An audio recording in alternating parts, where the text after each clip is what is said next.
এই যে শাবাব উঠে গেছে, এখন বাজতেছে 6টা, সকাল 6টার সময়। শাবাব কি করতেছ? হ্যাঁ সাবান বের করছ? ও কুশলে যেতেছে শাবাব। এদিক দিয়ে আমি তাড়াহুড়া করে রান্না রেডি করতেছি, 6টা বাজতেছে বুঝেন। এই যে রাইস কুকারে ভাত একটু বসাই দিলাম, এখন এই ভাত খাইব, খাইয়া শাবাব যাবে স্কুলে, শাবাবের আব্বু যাবো অফিসে। ওই যে ঘুমাইতেছে সাইবা, ঘুমাইতেছে এই রুমে, শাবাবের আব্বু ঘুমাইতেছে ওই রুমে। শাবাবের আব্বু আর ছোট্ট পিচ্ছি খান ওনার মার এনে ঘুমাইতেছে। এদিক দিয়ে আমি কতটি আম চিল্লা নিচ্ছি, যদি আম চিরা খাইব। আর আমি এদিক দিয়ে মনে করেন যে ভাত তো একটু বসাই দিলাম সকালবেলা। হচ্ছে আপু ভাইরা কথা বলতে পারতেছি না, বুঝতেছেন তো। এদিক দিয়ে হালকা একটু উস্তা ভাজা করব, ডিম সিদ্ধ করব, সবাই ডিম খাইব এই কারণে ডিম সিদ্ধ করব। আর যে জিরা খায়, আম চিরা খাইলেও পারবো, ভাত খাইলেও পারবো। উস্তা একটু কাঁচা কাঁচা করে উস্তাবাজি করতেছি। এই যে আমার উস্তাবাজি শেষ, আমি মনে 5-6 মিনিট উস্তাবাজি করি। এই যে উস্তাবাজি করা শেষ, সুন্দর হয়েছে উস্তাবাজিটা, দেখছেন? এরকম না হলে আমার কাছে ভালো লাগে না।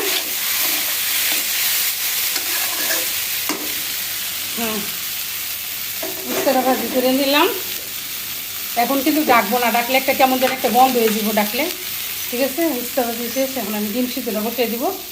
আর হয়েছে একটু টক পাতা, ওই দিন অর্ধেকটি দিয়ে ভর্তা খাইছি আর অর্ধেকটি রেখে দিয়েছিলাম। এই যে এই পাতাটি শুকনা মরিচ টাইললে বেশি করে পেঁয়াজ দিয়া পাড়ার মধ্যে বাইটিয়া একটু লবণ দিয়ে ভাপ দিয়া এরপরে বাটবো, একদম পুরা পুরা করে ভাপ দিব দিয়ে সেইরা ভালো করে ধুয়ে নিব কষলায় কষলায়।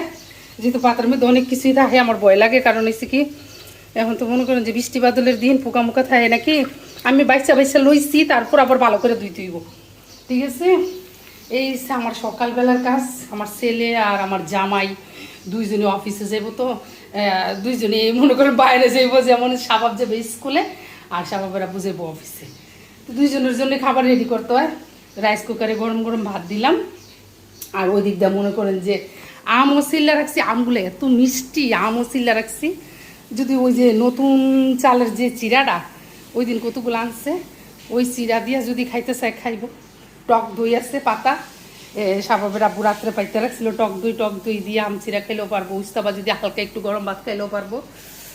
এই আজকের খাবার দাবার ডিম সিদ্ধ করতেছি, সবাই এক পিস করে ডিম খেয়ে নিব। এই আমার সকালবেলার কাজকর্ম আপু ভাইয়ের। আর সকালবেলা জানেননি কতগুলা হাঁড়ি পাতিল ধুইছি, এদিক দিয়ে রান্নাঘরটা হালকা একটু চুলাটা ক্লিন করছি, কারণ চুলা ক্লিন না তাহলে আমার কোনো কিছুই ভালো লাগে না। ঠিক আছে, এই আপনার আপুর অবস্থা সকাল সকাল। সব সময় খালি বলি শাবাবের আব্বু, সাবিহার আব্বু, আজকে বলবো সাইবার আব্বু, কারণ হচ্ছে কি সাইবা আবার বাদ যেত কি লেগা। ঠিক আছে, সব সময় খালি শাবাবের আব্বু, সাবিহার আব্বু, আজকে এসে সাইবার আব্বু। ঠিক আছে, তাড়াতাড়ি বসো, রেডি, খাবার রেডি।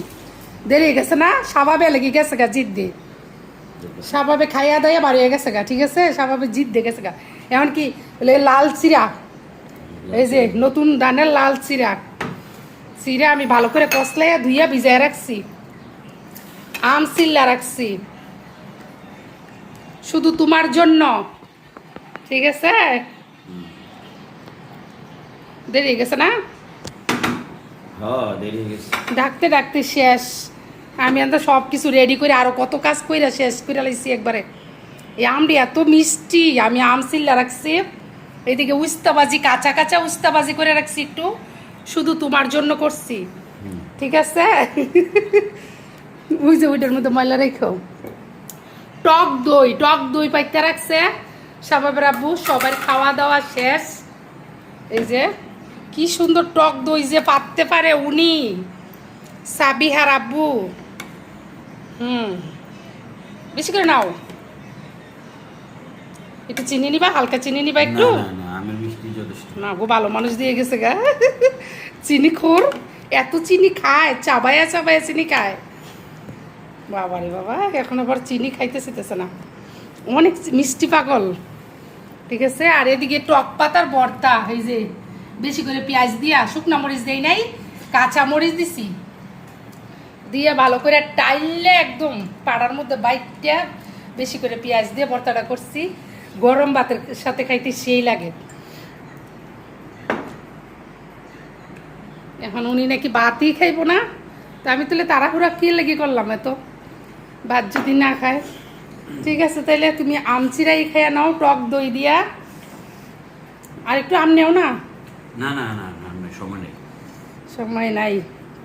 এই জায়গায় আছে গরম গরম ভাত, এই হচ্ছে সকালবেলার খাবার, বুঝছেন আপু ভাইয়েরা? সকালবেলার খাবার হয়েছে এই। আমি আমার পছন্দের খাবার খাবো, এই যে টক পাতা দিয়া, টক পাতার ভর্তাটা দিয়ে খাইতে আমার কাছে সেই লাগে গরম ভাত দিয়া, আর উস্তা ভাজি দিয়ে একটু খাবো এই। আর এইদিকে আছে চিরা, যে খাইব, না খাইলে থেকে গেল। ওই যে ডিমটা খেয়ে নিও। ওই যে